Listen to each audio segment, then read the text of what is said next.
Bueno, estamos 6 de julio, vamos a empezar un nuevo shiur de Pirkei Avot, hoy 14 del mes de Tamuz, estamos muy cerquita ya de comenzar Bein HaMetzarim, próximamente el miércoles a la noche va a empezar 17 de Tamuz y el jueves a la mañana comenzará el ayuno, así que vamos despidiéndonos de una etapa del calendario para empezar otra que también va a ser muy interesante. Y hoy vamos a trabajar ya por segunda vez con el segundo capítulo del Pirkei Avot. Vamos a trabajar especialmente con una persona, con un solo jajam, que tiene 3 participaciones en este capítulo, que es cronológicamente el último de los jajamim, ¿sí?, que aparecen en todo el Pirkei Avot. O sea, si ponemos en una lista a todos, el que vivió último es el que vamos a ver hoy. Eso también lo vuelve un poquito interesante porque está claro que tuvo una buena participación en la compilación de todo esto y se dejó una buena tajada para él. Vamos a abrir un cachito la presentación de hoy.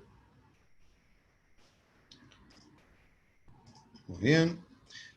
Háganme con el dedito si todos pueden ver bien la pantalla. ¿Sí? Ok.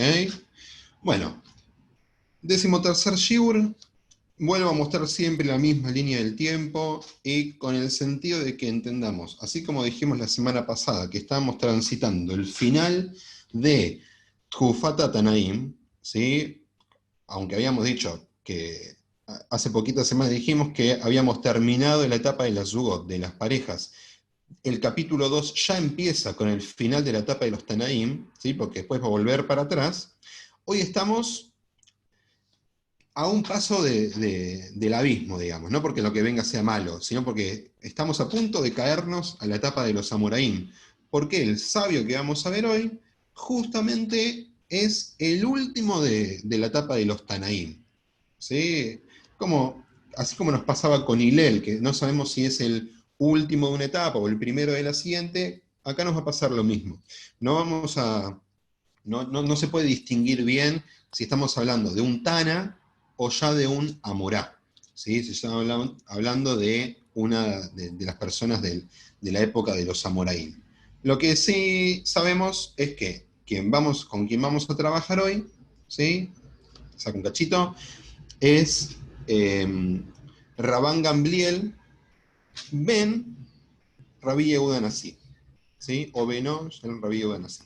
Estamos hablando de, en lo que conocemos de la fuente, se lo llama como Rabán Gamliel Ashelishi, Rabán Gamliel tercero, ¿sí? Siguiendo este linaje que venía de antes. ¿Por qué tercero? Porque el primero fue el nieto de Hillel, el segundo fue el bisabuelo de esta persona, que fue Rabán Gamliel Asheini, el de Yavne, el que discutió con Rabbi Yoshua, el que instauró las 18 verajot de la Midá como las conocemos hoy y le agregó la 19ª, el más famoso de todos. Este que estamos viendo hoy, que es el último de todos los sabios que aparecen en todo el Pirkei Avot, es el hijo de Rabí Yehuda Nasi, el gran compilador de la Mishnah, ¿sí? Lo que se conoce como el Mejaber Mishnah, ¿sí? Quien compiló la Mishnah, aunque suponemos que Rabán Gamliel, su hijo, también tuvo una participación en esta compilación. ¿Sí? Entonces hoy vamos a ver 3 Mishnayot que nos hablan de él, de su forma de pensar y de ver el mundo, pero es importante tener en cuenta que él vivió y estuvo al frente del Sanedrín ya en los primeros años del siglo III, después de la era común. Esto no es un dato menor, porque estamos hablando ya de una realidad muy distinta a la de sus antepasados. Ya no es la misma relación con el gobierno, ya no es la misma relación con el mundo no judío con respecto, por ejemplo, al surgimiento de grupos cristianos, ¿sí? Ya estamos hablando de que había una buena cantidad de cristianos en la zona a partir de los viajes, ¿sí?, que se habían dado ya varios años antes de Pablo, ¿sí?, de Pablo de Tarso. Eh, y también ya empezamos a pensar en una época donde empieza a aparecer un grupo de rabinos no establecidos en Eretz Israel, sino establecidos en Babel, en Babilonia, que van a ser los primeros Amoraim, ¿sí?, de Babilonia. ¿Está bien? En la época de los Tanaim, de la época de la Mishnah, prácticamente todos son de Eretz Israel. Ahora, cuando nos pasamos a la época de los Amoraim, que son de la Gemara, lo que termina de completar el Talmud, tenemos tanto Amoraim de Eretz Israel y Amoraim de Babel. Por eso también vamos a tener un Talmud Babli y un Talmud Yerushalmi, ¿sí? Ojo, Talmud Yerushalmi no significa que fue hecho en Yerushalayim. Esto lo digo entre paréntesis, pues no tiene que ver con lo que estamos viendo, pero sáquense de la cabeza que el Talmud sea hecho en Yerushalayim, ¿sí? Fue hecho en otro lugar, más al norte, cerca de Tiberia. ¿Está bien? Entonces, esta es la época donde está ubicado este Rabán Gamliel. Vamos a ver si en lo que nos dice podemos identificar algunas cosas que reflejan su vida, ¿sí?, o su forma de transitar la vida. Vamos a comenzar por lo siguiente. Esperen un cachito. Ahí estamos. De vuelta, voy a leer en hibrit y después cualquiera de ustedes puede desmutearse para leer en castellano. Acá, Zipora ya va a saber que aparece el término del cual estábamos hablando hace un ratito. Dice, Rabán Gamliel, Benó, Shel, Rabí, Yehuda, Anasí, Omer. Yafet Talmud Torah im Derejeretz. She Yagiat Shneyem Meshakahat Avon. Bechol Torah Shein Imam Melachá, Sofa Betela Begoreret Avon. Bejola Amelim Inatzibur, Iyu Amelim Imahem Leshem Shamaim. Shezhut Avotam Mesaitam, Betzilkatam Omed Lahad. Beatem Mahale Ani Alechem Sahar Arbe, Keilu Asitem. ¿Sí? Una Mishnah un poco larga, pero que tiene algunas partes bien marcadas. ¿Quién me ayuda con la lectura en castellano?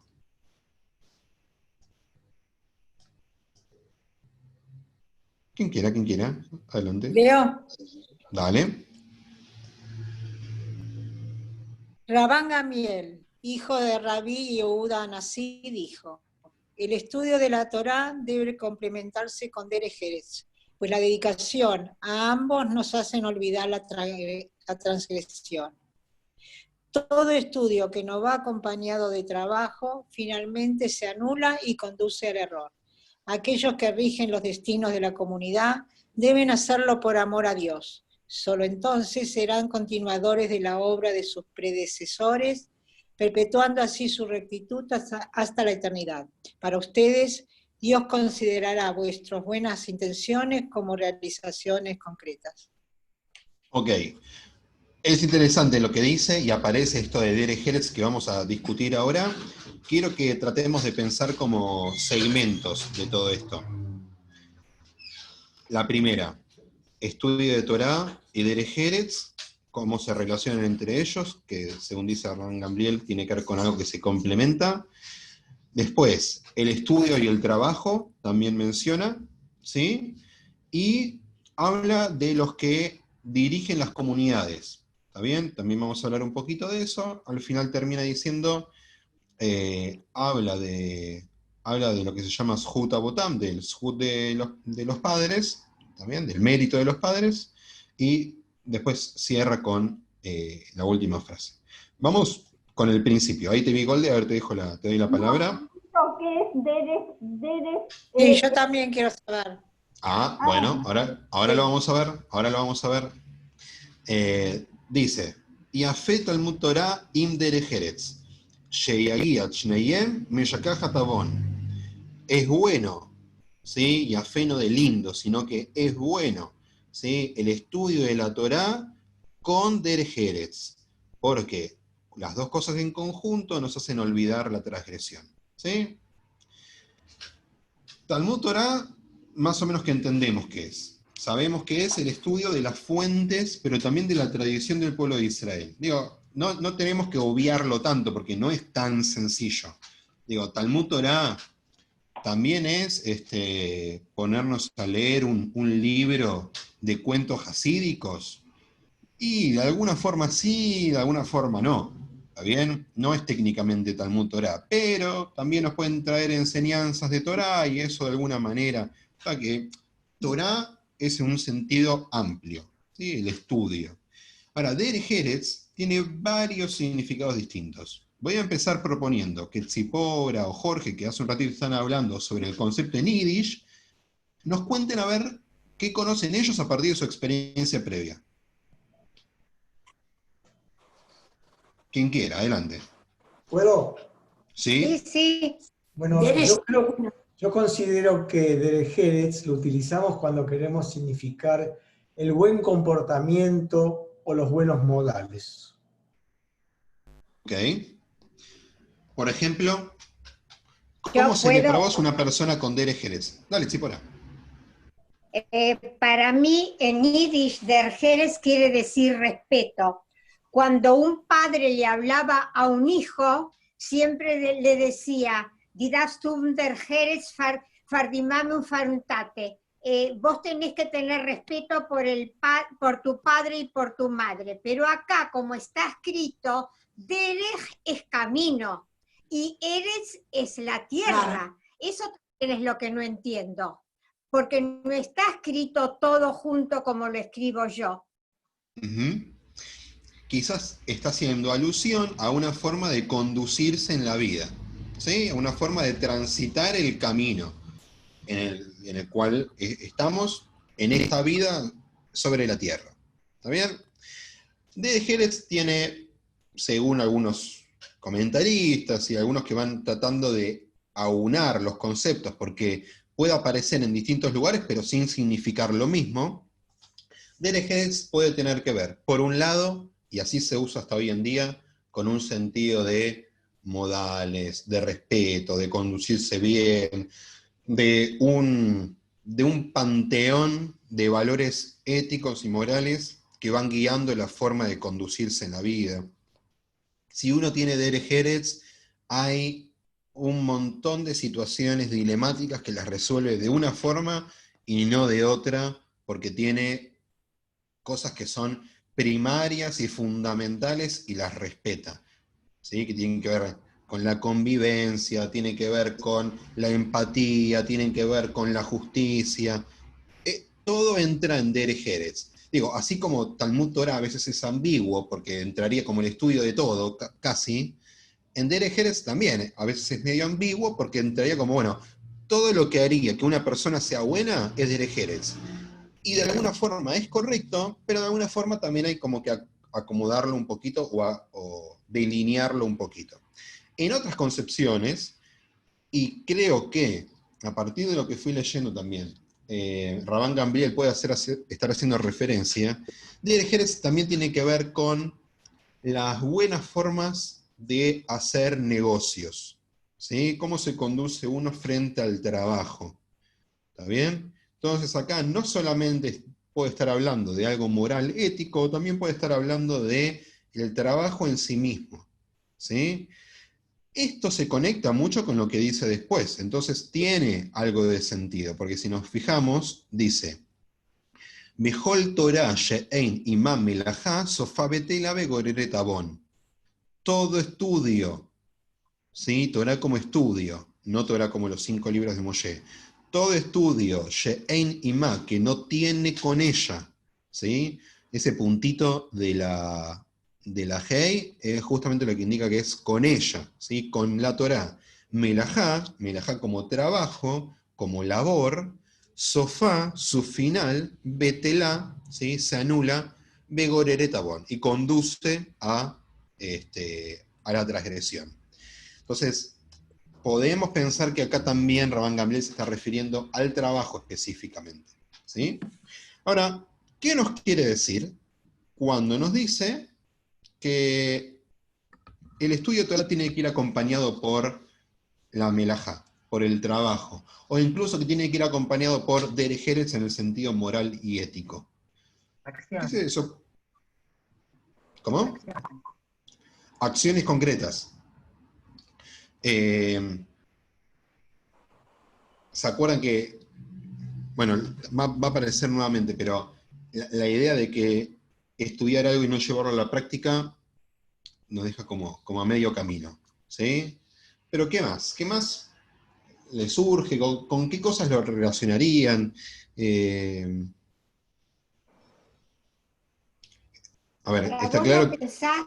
vos no pensás que derech en hebreo no es camino, señal. ¿Qué es derech en hebreo? Derech es camino, ¿sí? Camino. Derech camino, como por Y ejemplo por eso, y en Madrid. Eretz es la tierra. Sí, pero si por acordate que hay muchas veces en el hibrid, en todos los idiomas, pero en el hibrid también pasa, que las palabras son palabras en conjunto se convierten en conceptos, ¿sí? Talmud Torah es un concepto, más allá de estudiar la parashá de la semana. ¿Sí? Talmud Torah tiene que ver con un concepto. Derech Eretz también. Por eso cuando lo traduje, no lo traduje literal, sino que lo dejé tal cual, para que se entienda que mi intención es entenderlo como un objeto de estudio. ¿Sí? Jorge, Otra dale. interpretación que hay de Derech es conducirse por la buena senda. Claro, bueno, que tiene que ver con lo moral y ético, ¿sí? Que tiene que ver con las cosas que consideramos que están bien y las cosas que consideramos que están mal, ¿sí? Que claramente se relacionan con Talmud Torah, porque ¿de dónde vas a aprenderlo si no? Obviamente, uno puede decir, bueno, de tus padres, de tu casa, de la escuela, pero se supone que de alguien lo aprendieron, ¿sí? Entonces, si vas rastreando para atrás, en algún momento vas a llegar a Talmud Torah. Sea antes o después, en algún momento vas a llegar a Talmud Torah. Porque Pero se vos supone que... viste que Talmud Torah también es lo que le enseña a los chicos antes de la bar mitzvah y de la bat mitzvah. No, eso se puso como nombre genérico. Por eso te digo, lo pusieron. Claro, pero es un nombre que se eligió y hasta tendría que también tener algo de Derech Eretz por ahí, no solamente Talmud Torah. ¿Sí? Para enseñarles una buena conducta, un buen camino. Claro, es como una parte del todo. Talmud Torah, ¿por qué se le llama Talmud Torah? Un curso donde un chico o una chica van a iniciarse en el mundo de las mitzvot, porque está claro que la mitzvah que permite abrir la puerta a otras mitzvot es Talmud Torah. ¿Sí? El estudio de Torah nos enseña cómo cumplir otras mitzvot. ¿Sí? Entonces, de esa forma, con una mitzvah conozco varias. ¿Está bien? Que también es parte de lo que está discutiendo acá Rabban Gamliel. Porque no dice Derech Eretz y no Torah. No, dice estudiar Torah. Claro, estudiar Torah. Hay que estudiar, hay que prepararse. Pero también Derech Eretz. No te olvides de Derech Eretz. Yo sé que les gustó el capítulo el episodio de Oneg. Bueno, ahí decíamos con Benja que hay que conducirse bien, no solamente comer kasher y respetar Shabbat y... No ser amench. Claro, o sea, ser un observante de la halajá también implica tener derech eretz. De hecho, hay corrientes halágicas enteras. Claro, es que el mensch justamente habla como de algo global, no habla de una partecita. Si no, no sería un mensch, sería un jugen, sería un, no sé, algo que está solamente hablando de la parte intelectual. Pero ojo, ojísimo, ojísimo, ojísimo. Porque así como hay gente que se nos desbalancea para el lado de poco Torah, también hay gente que se nos desbalancea para el lado de poco derech eretz. ¿Sí? Las dos cosas, creo que Rabban Gamliel viene a decirnos, pará, todo en su justa medida. ¿Sí? Como si fuese Equilibrio. una dieta. ¿Sí? Todo en su justa medida. ¿Tiene que haber derech eretz? Sí, está clarísimo. Porque si te la pasás estudiando todo el tiempo, pero después estafás a todos los que te cruzas en el camino, no estás aprendiendo nada. Ahora, si solamente te dedicas a mejorar tu aspecto ético-moral, pero no te introducís en el mundo de Talmud Torah, vas a llegar a un techo muy rápido en tu derech eretz. Porque las fuentes tienen mucho para contarte sobre cómo podés todavía ser mejor persona. Por ejemplo, estudiando Pirkei Avot, donde encontramos esta frase y nos hace reflexionar un poco sobre nuestra vida cotidiana. ¿Se entiende? Ahora, ¿qué es lo que trata de evitar Rabban Gamliel? La palabra que usa es avon, ¿sí? La transgresión, que es el gran temor de los Jajamim, que las personas caigan en una transgresión, que las personas erren. No estoy usando la palabra pecado, ¿sí? Elijo no hacerlo porque me parece que trae toda una connotación que no viene al caso. Me parece que tiene que ver con una transgresión, con algo que nos pasamos de la raya. Entonces, lo que está tratando de hacer Rabban Gamliel es cómo hacer para evitar esa transgresión. ¿Sí? La transgresión de la gente que está bailando ahora y haciendo todas esas cosas cuando no se debe. Bueno, es que hay tantas transgresiones. Ejemplo, de veras. Así como hay una cantidad de normas, hay una cantidad de transgresiones. De hecho, todas las normas vienen a decirnos que si no se respetan, las normas vienen a decirnos, si yo la miro norma, las normas vienen a decirnos que si no se respetan, si no se siguen, se cae en una transgresión. Porque la norma, la mitzvah, sea comer kasher, o sea, ser buen tipo, nos pone en una situación de o estás de un lado o estás del otro, ¿sí? Que muchas veces no nos deja estar en un camino del medio y decir, no, bueno, no soy ni una cosa ni la otra. No, no. Si no estás haciendo las cosas bien, es porque estás haciendo las cosas mal. Entonces, ojo, fíjate, revisá lo que estás haciendo. Si no estás haciendo nada bueno, ya estás mal. Ya estás un pasito de aquel lado, podríamos decir. ¿Está? Vamos a revisar cómo sigue. Bueno, y esto de todo estudio que no va acompañado del trabajo finalmente se anula. Se anula, porque al final si estudiamos algo pero no lo llevamos a la práctica, no tiene sentido. E igual podemos caer en el error. Igual podemos terminar transgrediendo. ¿Sí? Después dice, y esto es hiperactual como todo lo que venimos leyendo. Mejola, Melim y Matzibur, todos los que rigen los destinos de la comunidad, son todos los que se dedican a la comunidad, ¿sí? A dirigir las comunidades o a trabajar en las comunidades. Dice, Iwa Melim y Maem Leshem Shamaim, tienen que estar bien conscientes que lo hacen Leshem Shamaim, lo hacen por el nombre del cielo, ¿sí? Y no lo hacen por ellos, no lo hacen en su nombre, lo hacen Leshem Shamaim. Shezhut Abotam Esaitam, ¿sí? Lo hacen justamente por el mérito que nos dieron nuestros padres. Betzidkatam Omed Lahad, perpetuando, ¿sí? O manteniendo para siempre esa rectitud, ¿sí? Tzidkatam. Para ustedes, Beatem, Maale Ani Alejem Shar Arbe Keilu Asitem. Para ustedes Dios considerará vuestras intenciones como realizaciones concretas. ¿Por qué de repente habla de las personas que lideran las comunidades?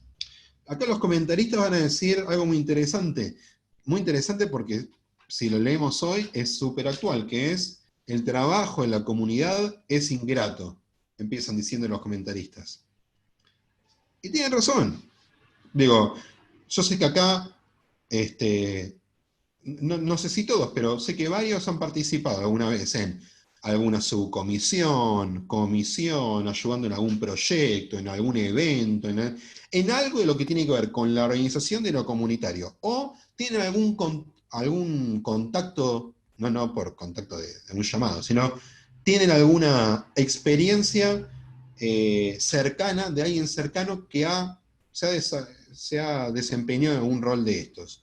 Y saben, ¿sí?, que este tipo de roles suelen ser ingratos. ¿Por qué? Porque se le suele pedir mucho a quien lo lleva a cabo, pero suele haber una escasa devolución, ¿sí? Es un trabajo... ¿Cómo? La John Rack, la gente habla mal. Ni hablar. Exponerse a participar en uno de estos roles es exponerse a la Yonarra continuo, sea porque lo hace uno o sea porque otros lo hacen en nombre de uno. Entonces, es un trabajo muy difícil, donde uno se cansa mucho. Ahora, qué interesante porque esto nos lo está diciendo de hace 1800 años. ¿Está bien? Y seguramente lo dice pensando también en generaciones anteriores. Y lo vemos también en Moshe, que le cuesta montonazo liderar a la comunidad. Entonces, esto que vemos como un problema que perdura hasta el día de hoy, ¿por qué Rabban Gamliel, el consejo que nos da, o la frase que nos da es, ojo, porque lo tienen que pensar que lo están haciendo Leshem Shamaim, no es por el honor de ustedes, no tiene que ver con no busques la recompensa personal, porque no la hay.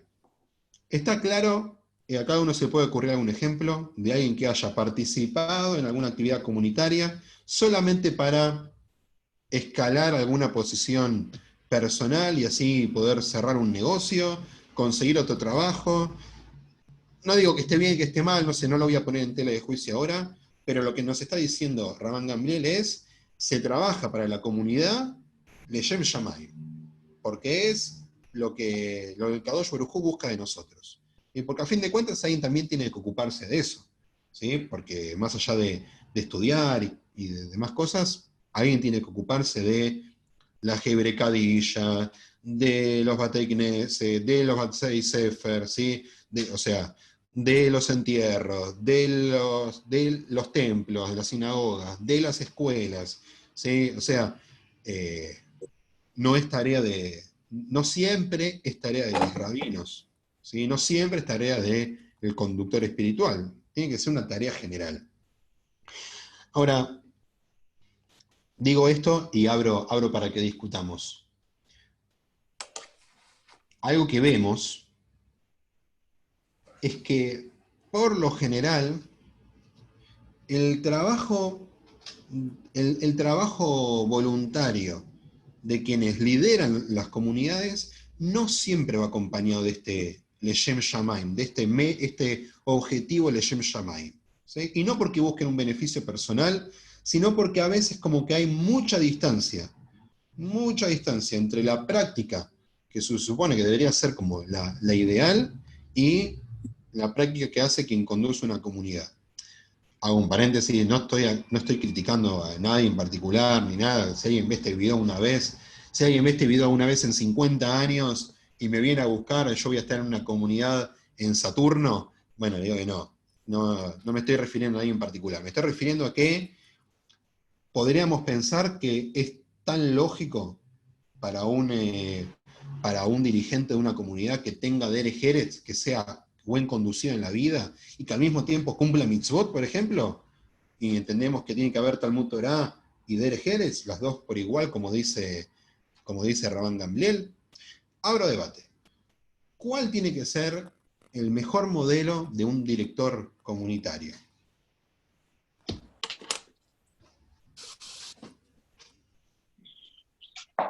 Primero tener agallas, ser tolerante, poder transmitir, ser comunicador y sobre todo, se me olvidó la palabra, honesto, que eso es muy importante también, ser honesto con él mismo y con los demás. Okay. Yo agrego a lo que dice Felisa, tener mucha paciencia. Y por eso dije tolerancia, ¿sí? ¿Qué más? Y aparte tener, como se llama, personalidad de tipo líder, que pueda convocar a la gente también, ¿viste?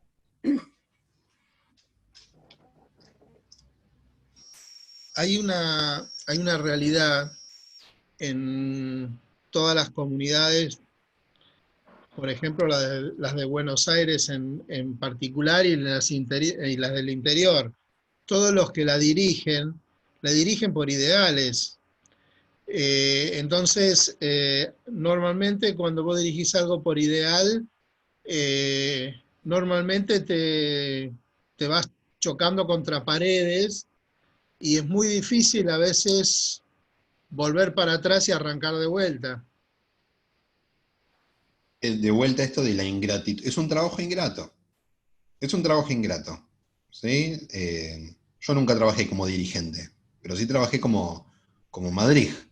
Digo trabajé porque más allá de que en algunos lugares se cobra, no se cobra, yo nunca cobré por ser Madrid, pero es un trabajo, es un esfuerzo enorme, es una cantidad de tiempo incalculable que uno deja, sea de uno tesorero de la comunidad, presidente, Madrid o cualquiera de estos roles. ¿Tá? Lo que voy a decir ahora es una crítica, pero antes de decirlo también quiero reconocer porque el trabajo de un dirigente comunitario es tremendo y tiene, afecta el trabajo de uno, porque todos los dirigentes comunitarios tienen su trabajo particular y tienen que dejar su tiempo para dedicarse a lo comunitario, y creo que también a eso apunta Rabban Gamliel, porque antes nos habló de la melajá, nos habló del trabajo, y ahora ya nos habla de esto, hablando de una realidad donde el tiempo se reparte no en dos, Talmud Torah y Derech Eretz, o sea, Talmud Torah y o sea, estudio y trabajo, sino también la labor comunitaria, ¿sí?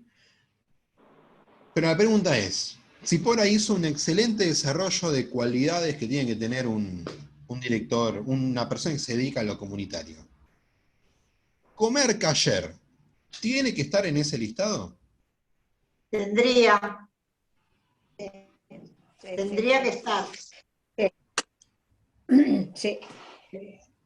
Mira, yo siempre cuento la historia de mi papá. Mi casa era muy humilde y primero vivíamos en un inquilinato muy, muy grande y después pasamos a vivir a una casa que éramos tres vecinos y era Parque Chas, un lugar muy, muy chiquito al principio hasta que se desarrolló calles de barro, zanja, y mi papá, que era Cuentenic, ustedes saben lo que es Cuentenic.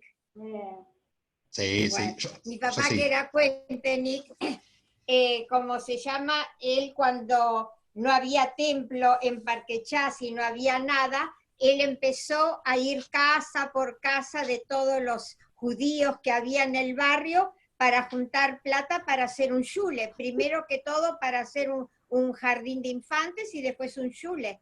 ¿Entendés? Y él le quitaba horas a su trabajo a pesar de no ser una persona con mucho poder adquisitivo. Pero él decía que era muy, muy importante. Y sobre todo, mira, iba a Villa Lynch, me acuerdo, pobre mi viejo, con colectivo, para comprar el pollo y el pato kasher. O sea, hay mucho de entrega, ¿no? En el trabajo comunitario. Sí. Hay mucho de entrega. Muy desigual con respecto a lo que uno recibe, aparentemente. Pero mi papá nunca se fijó, mira, nunca se Bueno. fijó. Siempre decía, breite places. ¿Sabes lo que quiere decir breite places? No. Espalda ancha. Espalda ancha. Espalda ancha. Mi Vamos a papá tener que no se hacer- fijaba, no, decía, si yo puedo hacer, los demás que decidan. Nunca, nunca dijo, si yo hago, que hagan como yo. Nunca, Es que, nunca, nunca. si alguna vez se hubiese fijado, hubiese dejado de hacer eso al otro día. Claro. Porque en la lógica es ilógico. Claro. ¿Sí? Piensen en la lógica, ¿no? Piensen en la lógica. Yo tengo mi trabajo, me cuesta un montón laburar todos los días y qué sé yo, y tengo mis ocupaciones y demás. Tengo que dejar o parte de mi trabajo, o parte de mi tiempo libre, o parte de mi tiempo familiar para dedicarme a otra cosa que me va a demandar mucho y me va a dar aparentemente muy poco. Si yo hago esa cuenta matemática, no hay posibilidad de que un ser humano elija hacer eso. No hay posibilidad. ¿Sí? Ahora, está claro que muchos lo eligen. Quizás cada vez menos, no lo sé. Pero está claro que algunos lo eligen. Porque hay algo más. Hay algo que en la cuenta no estamos agregando bien. O que no estamos traduciendo bien. ¿Sí? Lo que vos decís que cada vez hay menos, también es verdad, y ya no importa si comen kasher o no comen A kasher. eso iba yo. No hay voluntad de acompañar. Sí. Entonces se hace muy, muy cuesta arriba. Sí, y yo estoy de acuerdo. Golde, dale. Adelante. No, mira, yo que soy del interior, soy de Tucumán, se luchó mucho para formar la Keilah. Y allá no había nada de kasher, en esa época que yo era joven, chiquita, no había kasher, solamente había un shohet que era el que dirigía todo, la comunidad, hacía los rezos, hacía todo. Era un shohet directamente, no tenía tampoco grandes conocimientos. Así que vuelvo a decir, no hace falta ser kasher o no kasher. Hace falta ser buena persona y querer hacerlo. Bueno, les voy a poner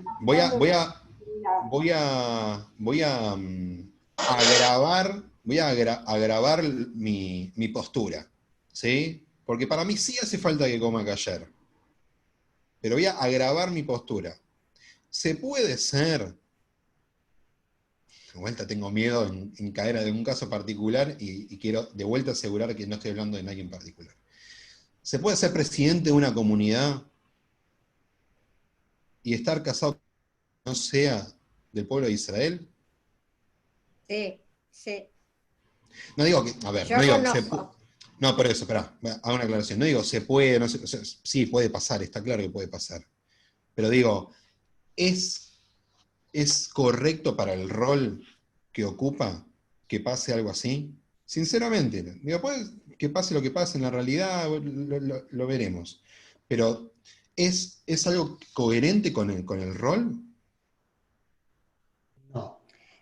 Yo siempre digo que si es Akishev Mindset. Akishev Mindset quiere decir que entra como una bruja en el camino de la persona, porque su raíz, sus sentimientos son judíos, pero hay algo que no se sabe de dónde y se metió en el camino de él y él tiene buenas condiciones. Y la persona que lo acompaña también tiene buenas condiciones. Lamentablemente sus raíces son distintas. Puedo seguir agravando el caso, o sea, puedo seguir dándoles ejemplo, ¿sí? Puede no, porque, a ver, depende de dónde toco la fibra que tengo que tocar en cada uno para que me digan, no puede, ¿sí? Por ahí uno me dijo que no ahora, por ahí uno me dijo que no antes, por ahí uno me dice no, si yo le digo, es una persona que trabaja en lo comunitario y no va a Yom Kippur. Y ahí me dice, ¿cómo va a ser? Presidente de la comunidad, ¡pum! Y no va a Yom Kippur. ¿Entendés? O sea, Eso ya es más delicado todavía. Eso no, es bueno, más para mí es más delicado lo otro, porque pasa muchas más veces en el año, por ejemplo, la kashrut. Digo, por eso depende de dónde toquemos la fibra, ¿sí? Quiero ir al objetivo central de lo que estoy diciendo para que no se desvirtúe y tampoco para que no se piense que estoy haciendo como un panfleto político criticando, porque no es lo que pienso, no es mi intención, sí es lo que pienso, pero no es mi intención hacer una crítica, porque más yo soy muy respetuoso de las personas que dedican tiempo a la comunidad, muy respetuoso, ¿sí? Y también soy muy respetuoso de que las críticas se hacen adentro. No todos los temas se discuten adentro de lo comunitario, pero no me gusta cuando la gente de afuera critica a alguien que está laburando, trabajando adentro. Eso lo digo porque yo puedo criticar a A, a B y a C, pero si yo considero que estoy trabajando también a la par de ellos o de ellas, si yo estoy afuera, no. ¿Ok? ¿Cuál es el sentido de lo que está diciendo Rabban Gamliel?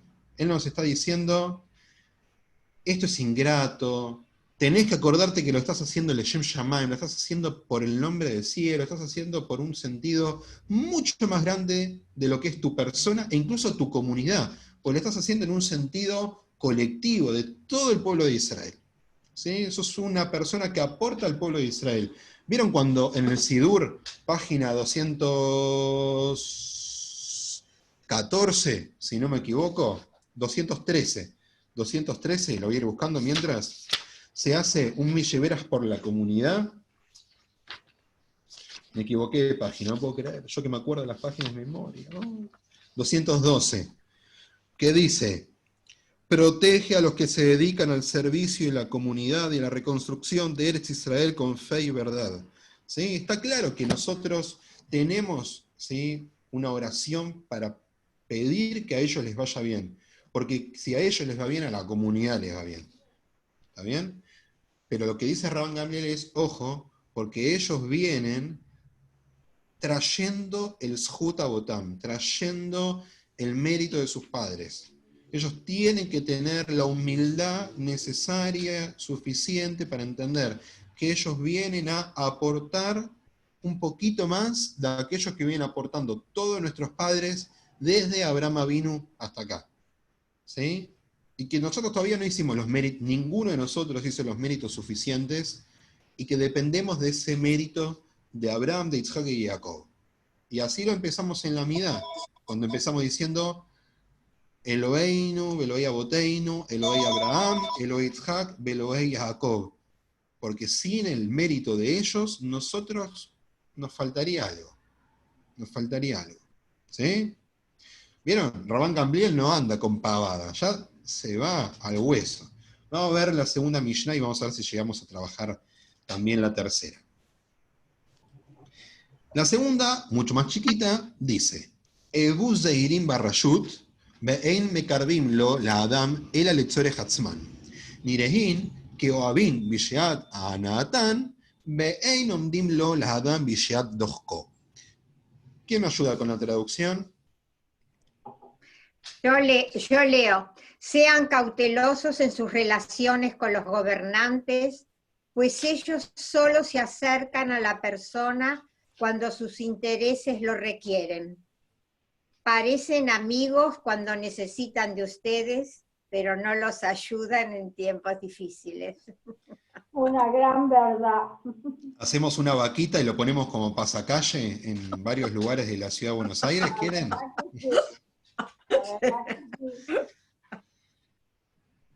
A ver, ya teníamos, les voy a dar una pista, ¿sí? O una visión que por ahí puede ayudarnos a entender esta frase. Ya tuvimos una mención a los gobernantes, al gobierno de turno en el Pirkei Avot. Mucho antes, en el tiempo, algunas Mishnayot antes nomás, si no me equivoco es la número 10 del primer capítulo, que era la de Shemaya. Vamos a ver un cachito, vamos a ver lo que decía Shemaya, que era uno de los maestros de Hillel y Shammai, ¿sí? A ver, lo tengo acá marcado, sí. Dice así: Shemaya de Atalion Kiblubahem, Shemaya Omer, Eomet Amelajá, ama el trabajo, Usna et Arrabanut, dice, y odia, ahí se refiere como al trabajo público, como a, justamente a esto, como al gobierno de turno, Beal Titvadal Arrayut, y dice, y no te consideres íntimo, no te pongas a ser íntimo amigo de los gobernantes, ¿sí? Shemaya vivió en una época, Rabban Gamliel Ashlishi vivió en otra época. No están hablando de lo mismo, porque de hecho no es lo mismo lo que dicen. Uno nos dice, alejate, y uno dice, ojo, que no es lo mismo. Shemaya, que nos dice alejate, hace referencia a, primero, un gobierno que era Yehudí, si bien era un mishmash, ¿sí? La época de Ordus, la época de Herodes y la época de mucha convulsión social, está hablando de un reino de Israel, ¿sí? De Yehudá, en este caso, con todas las letras, con Beit HaMikdash y con Sanedrín. Y Rabban Gamliel no nos está hablando de la misma época. Rabban Gamliel nos está hablando aprendiendo de lo que vivió su padre. Rabí Yehuda Nasi, su papá, era muy amigo de varios sectores de los gobiernos romanos.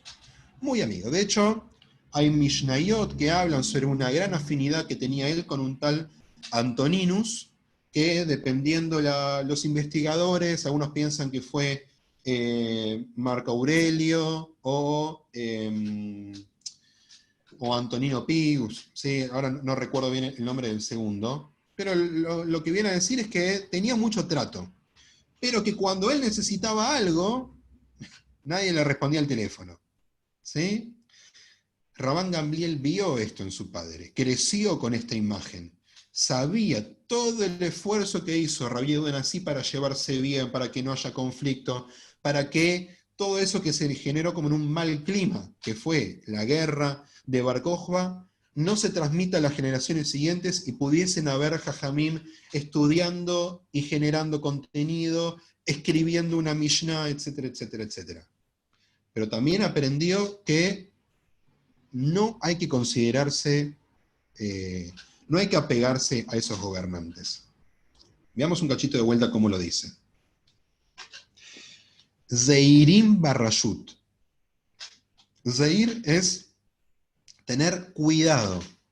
Cuidado no es no. Cuidado es ojito. Porque dice que solamente se preocupan letzorech atzman.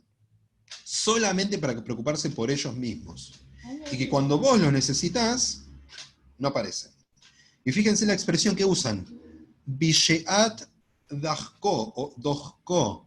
Sheata de hak es un término elágico, ¿sí? Que habla de los tiempos que apremian. Algunos consideran, por ejemplo, que en la época de pandemia en la que estamos es un sheata de hak. ¿Sí? Ahora, ¿cómo pueden entender esto? Sheata de hak es la terminología elágica para momentos como este. Para algunos. Otros no piensan así. Digo, porque no es algo universal. ¿Qué piensa entonces de esta frase de Rabán Gamliel? ¿Cómo interpretarla hoy? Hago un pedido, no una recomendación, un pedido. No necesitamos entrar en partidismos, ¿sí? O sea, mantengámonos de verdad dentro de lo comunitario. Dentro de lo comunitario. ¿Cómo aplicar una frase como esta?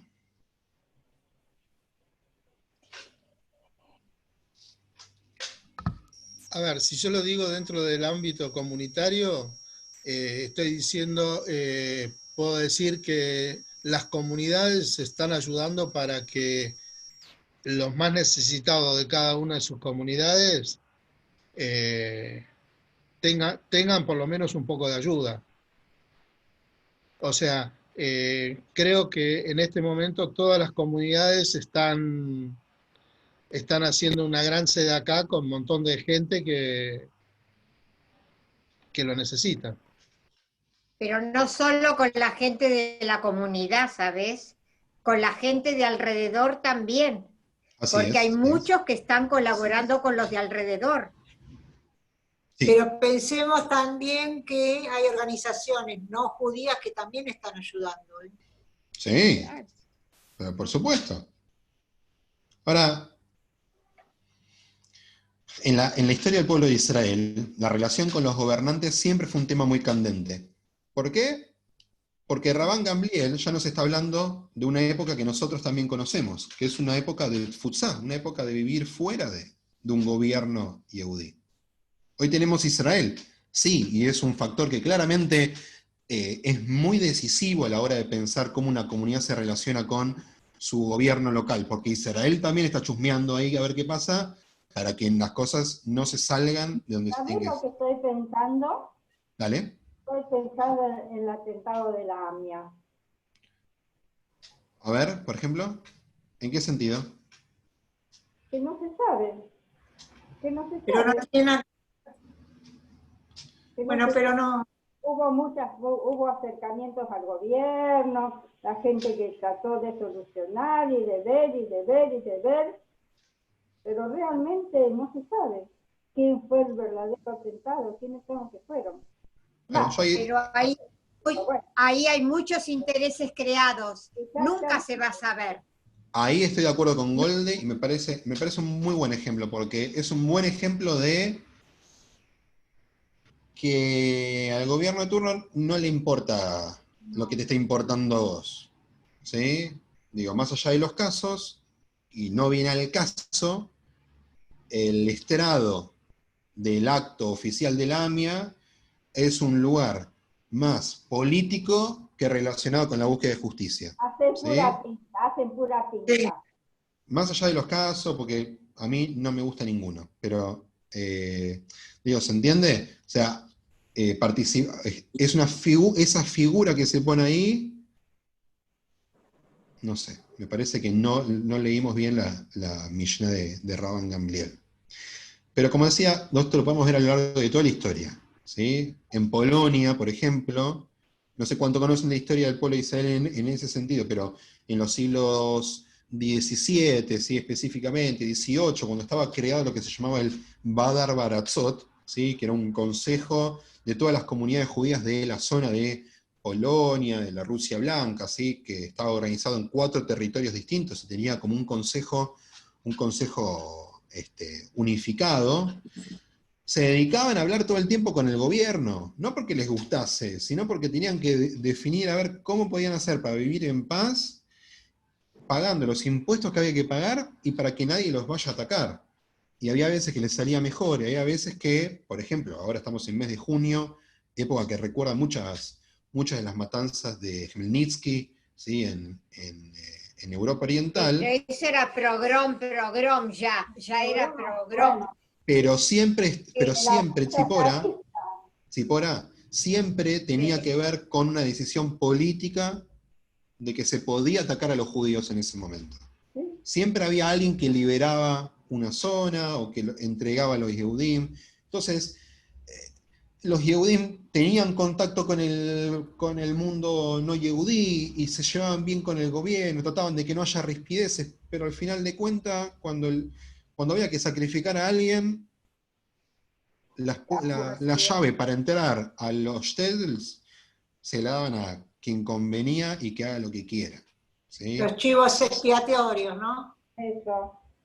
Entonces, a eso también se refiere Rabban Gamliel. A eso también se refiere Rabban Gamliel, ¿sí? Vamos a ir a la tercera y última Mishnah de hoy. La hacemos bien rapidito, así los libero. Dice, Uwaya Omer. Rabban Gamliel decía, hacer retzonot, esta es compleja, vamos a leerla y vamos a tratar de entenderla. Dice, hacer retzonot. No está, no se ve. No la puse para compartir. Viola. Soy un vivo bárbaro. Ahí está. Uwaya Omer. Hacer retzonot hirtzonja. Tenés que hacer de su voluntad la tuya. ¿Sí? Que de ella y hacer retzonja hirtzonot. Para hacer que tu voluntad sea la de él. Siempre él refiriéndose al Kadosh Baruj Hu. Batel retzonja mipnei retzonó, dice, anulá, somete tu voluntad, uy, se me confundieron las letras, somete tu voluntad a la suya, queda y batel retzonó, retzona jerim mipnei retzonja. Así la mala voluntad de tu prójimo hacia ti quedará anulada. Es media como... está como media revuelta, media anudada esta Mishnah. Pero básicamente es una que en los comentarios siempre es muy difícil. Se contradice, ¿no? No se contradice, pero dice como cosas como que son media obvias, porque al final como que dice lo mismo 2 veces. Hacé la voluntad del Kadosh Baruj Hu, tu voluntad, y así vas a hacer que tu voluntad sea la del Kadosh Baruj Hu. ¿Sí? Pensemos lo siguiente, ¿cuál es la voluntad del Kadosh Baruj Hu? Podemos pensar que son las mitzvot, ¿no? Porque si nos las dio como un tzibui, como una orden, significa que es lo que él quiere, ¿sí? Es lo que él espera de nosotros, aparentemente. Entonces, ¿de quién estás hablando cuando decís él, de Dios? Sí. O sea, Dios nos da las mitzvot. Se supone que esa es la voluntad que tiene sobre nosotros. Él quiere que hagamos mitzvot. Sean positivas, sean negativas, pero Él quiere que hagamos mitzvot. ¿Sí? Ahora, cuando nosotros hacemos nuestras las mitzvot, así estamos haciendo nuestra la voluntad de Dios. De todos los comentarios que vi, voy a elegir uno y vamos a charlarlo un poquito. Este decía, no todas las mitzvot tienen que ver con la voluntad del ser humano. De hecho, la mayoría de las mitzvot no corresponden con la voluntad del ser humano. Voy a poner un ejemplo. Comer cerdo puede ser una voluntad del ser humano. No es antinatural para el ser humano comer cerdo, ¿sí? De hecho, me voy a poner a mí como ejemplo personal, yo no comí kasher toda mi vida, gran parte de mi vida, hasta los últimos años, que comí cerdo, no comía kasher. ¿Está bien? La dificultad de la kashrut o de las mitzvot no tiene que ver con que, o sea, no es algo que no deseamos hacer. La dificultad es que justamente es algo que haríamos, en mayor o menor medida. Porque no estamos hablando de matar o de robar, estamos hablando de comer la carne de un animal que se vende en todos los supermercados en la fiambrería de acá a la esquina. ¿Está bien? Está bien, yo veo una publicidad de una comida que no se puede comer según la kashrut, y es lógico que diga, uy, qué pinta que tiene eso. Y por ahí era una costillita de cerdo laqueada en cerveza negra. El desafío no es que eso no me guste, el desafío es que eso sea mi voluntad, que eso me guste, que sea atractivo para mí, pero que yo cambie mi voluntad por la voluntad del Creador. Ese es el desafío de la mitzvah. ¿Sí? El desafío de la mitzvah no es que yo tenga un montón de plata, ¿sí? Que todos tengamos en el jardín un árbol que produzca billetes verdes y que tengamos entonces una mitzvah de tzedakah. El desafío es romperse el lomo laburando y aún así tener que destinar una parte de lo que trabajás para un otro y no para vos. Cuando la voluntad a priori indicaría que todo es para vos porque vos lo trabajaste, pero la voluntad de Kadosh Baruj Hu es, no, yo quiero que haya un mundo más justo y por eso tiene que haber tzedakah. Todas las mitzvot tienen este ida y vuelta entre la voluntad de uno y la voluntad de Dios. Y el desafío es cómo encontrar una forma en que nosotros hagamos propia la voluntad que inicialmente era del Kadosh Baruj Hu. Si lo ponen a pensar, pasan todas las mitzvot. En Shabbat, en Kashrut, en el toque de Shofar, en la que quieran.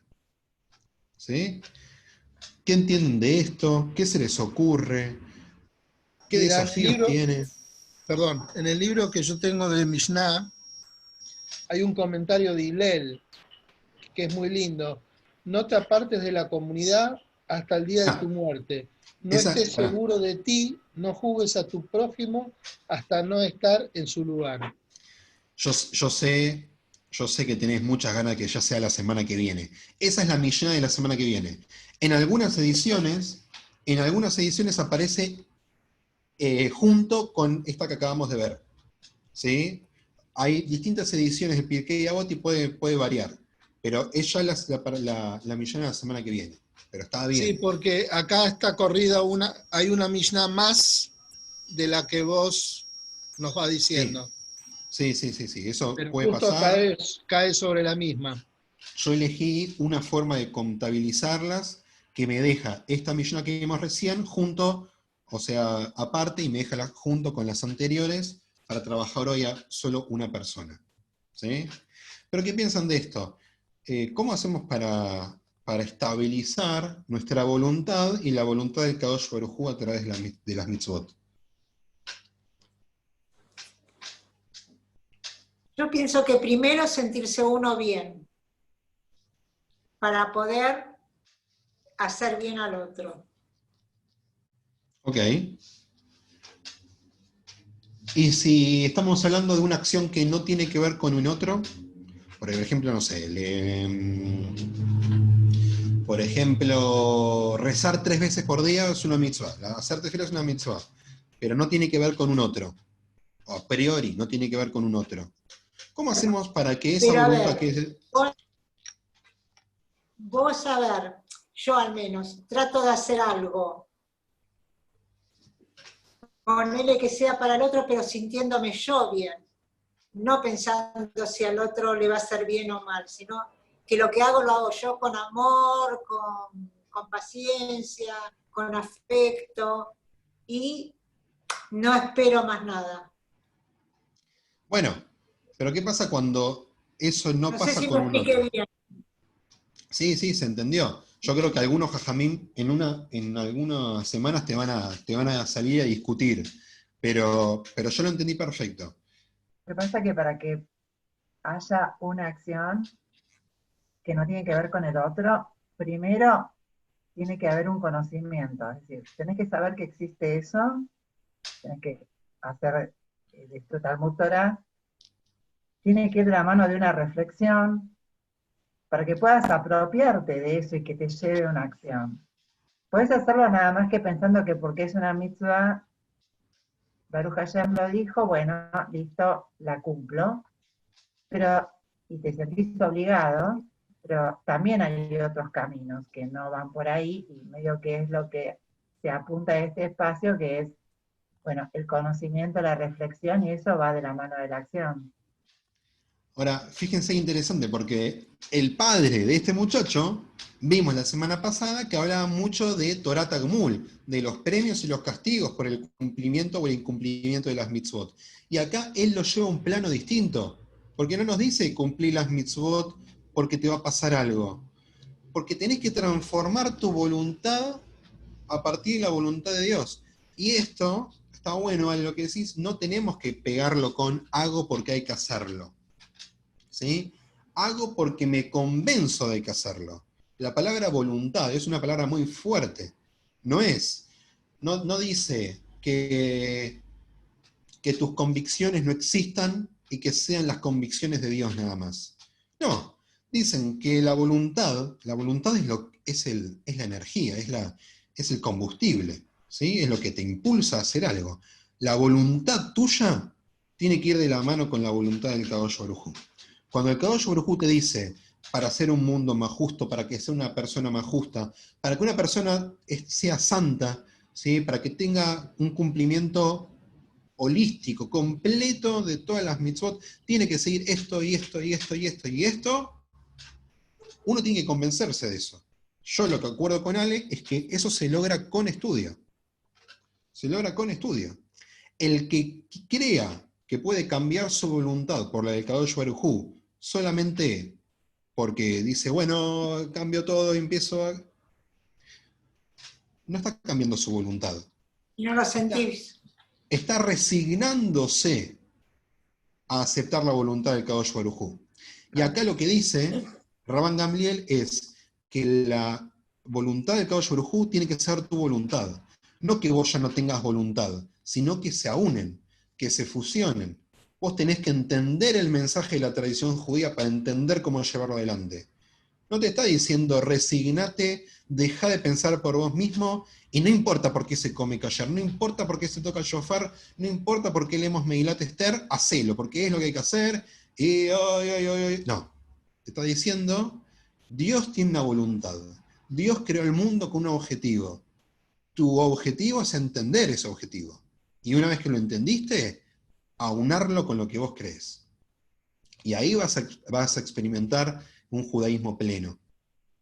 ¿Sí? Fuertísimo el mensaje al final.